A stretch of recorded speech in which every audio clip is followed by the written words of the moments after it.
പ്രിയമുള്ള പ്രേക്ഷകരെ നമസ്തേ. നാം ഇവിടെ ചർച്ച ചെയ്യുന്നത് വാരഫലമാകുന്നു.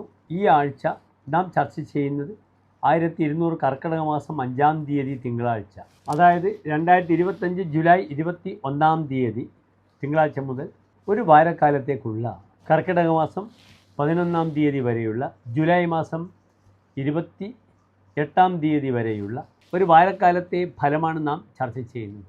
ഇവിടെ ഈ വാരം ഗ്രഹങ്ങളുടെ സ്ഥാനമാണ് നാം ആദ്യം ചർച്ച ചെയ്യുന്നത്. മേടൻ രാശിയിൽ ഗ്രഹങ്ങളൊന്നുമില്ല. ഇടവൻ രാശിയിൽ ചന്ദ്രനും ശുക്രനും, മിഥുനത്തിൽ വ്യാഴം, കർക്കിടകത്തിൽ സൂര്യൻ, ബുധൻ, ചിങ്ങത്തിൽ ചൊവ്വ, കേതു, 11-ാം ഭാവത്തിൽ രാഹു, 12-ാം ഭാവത്തിൽ ശനി. ഇങ്ങനെയാകുന്നു ഗ്രഹസ്ഥിതി.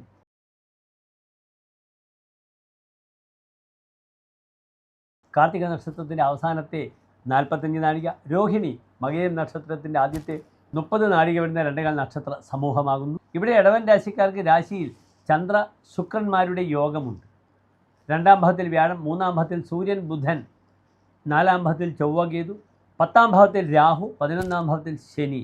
ഇവിടെ ഇടവൻ രാശിക്കാർ ഈ ഒരു വാരം ഒരു അനുകൂലമായ സ്ഥിതി സംജാതമാകുന്ന വാരമായി കണക്കാക്കണം. കാരണം വളരെ ശക്തമായി ഒരു രാജയോഗമാണ്. ഉച്ചസ്ഥനായ ചന്ദ്രനും സ്വന്തം ക്ഷേത്രത്തിൽ സ്ഥിതി ചെയ്യുന്ന ശുക്രനും കൂടി ഒന്നിച്ചു നിൽക്കുകയാണ്. അതിനാൽ ഈ ഒരു ദിഗ്രഹ യോഗം വളരെയധികം നന്മകളെ പ്രദാനം ചെയ്യും ഇടവം രാശിക്കാർക്ക്.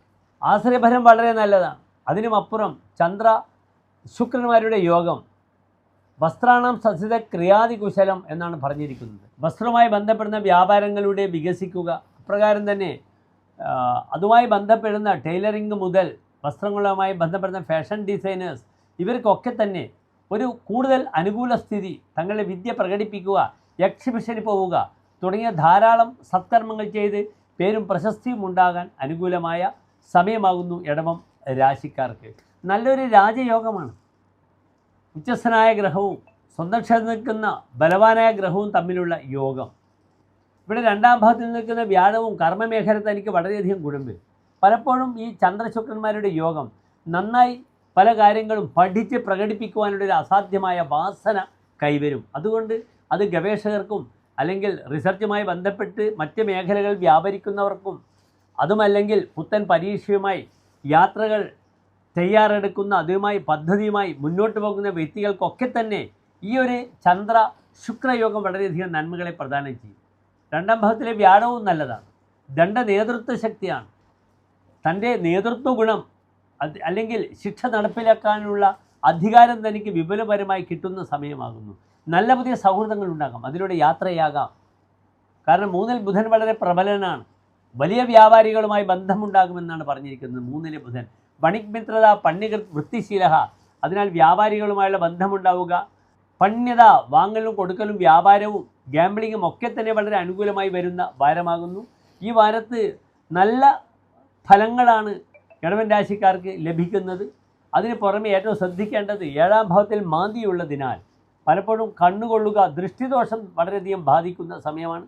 അതിനാൽ യുവാക്കളൊക്കെ തന്നെ മാതാവിനെ കൊണ്ട് വറ്റൽമുളക്, ചുവന്ന മുളക്, കടു, അപ്രകാരം തന്നെ കല്ലുപ്പ് ഇത് ചേർത്ത് ഒരു 21 തവണ ആപാദചൂടം ഒഴിയുക. പുറത്തുപോയി വരുന്ന അല്ലെങ്കിൽ യാത്ര കഴിഞ്ഞ് വരുന്ന മകനെയൊക്കെ തന്നെ. അതിലൂടെ ദൃഷ്ടിദോഷവും കണ്ണുദോഷവും കണ്ണേർ മാറ്റുവാൻ വളരെയധികം ഫലം കാണുന്നുണ്ട്. പഴയ കാലത്ത് അങ്ങനെയാണ്. വീട്ടിൽ കയറി വരുമ്പോൾ മുത്തശ്ശിമാരിങ്ങനെ ചെയ്യാറുണ്ട്. അത് വളരെ ശാസ്ത്രീയമാണ്, വളരെ കറക്റ്റാണ്. പുറത്തു നിന്നുള്ള ദൃഷ്ടി വരുമ്പോൾ അത് വളരെ ബുദ്ധിമുട്ടുകൾ വ്യക്തിക്കുണ്ടാകും. അതിനാൽ കണ്ണേർ കൊള്ളുന്നതിനുള്ള ഒറ്റമൂലിയായി നമ്മുടെ മുത്തശ്ശിമാരൊക്കെ ചെയ്തിരുന്നൊരു കർമ്മമാണ്. നിങ്ങൾക്കും അത് ചെയ്യാം. സ്വാഭാവികമായ ഇടവൻ രാശിക്കാർക്ക് ഈ വാരം വളരെ നല്ലതാണ്. നല്ല ബന്ധങ്ങളുണ്ടാവുക, കർമ്മമേഖലയും നല്ല ശോഭനമായി ഭവിക്കും. സൗഹൃദങ്ങളെ കുറച്ച് ശ്രദ്ധിക്കണമെന്ന് മാത്രം. മൂത്ത സഹോദരങ്ങൾക്കും പിതാവിനും അത്ര നല്ല സമയമല്ല ഇടവൻ രാശിക്കാരുടെ ഈ ഒരു വാരക്കാലം. ശ്രദ്ധിച്ചാൽ മതി. ഇവിടെ പരിഹാരമായി അച്ഛൻ്റെ പേരിലൊക്കെ നല്ല സുഖമായി നിങ്ങൾക്ക് എന്ത് ചെയ്യാം? നല്ല വൃത്തിയിൽ അവരുടെ പേരിൽ മൃത്യുഞ്ജയ ഹോമമൊക്കെ ചെയ്യാം, അല്ലെങ്കിൽ മൃത്യുഞ്ജയ പുഷ്പാഞ്ജലി ചെയ്യാം. മറ്റ് വിശേഷപ്പെട്ട ബുദ്ധിമുട്ടുകളൊന്നും തന്നെ ഇടവൻ രാശിക്കാർക്ക് ഈ ഒരു വാരത്ത് ഉണ്ടാകില്ല.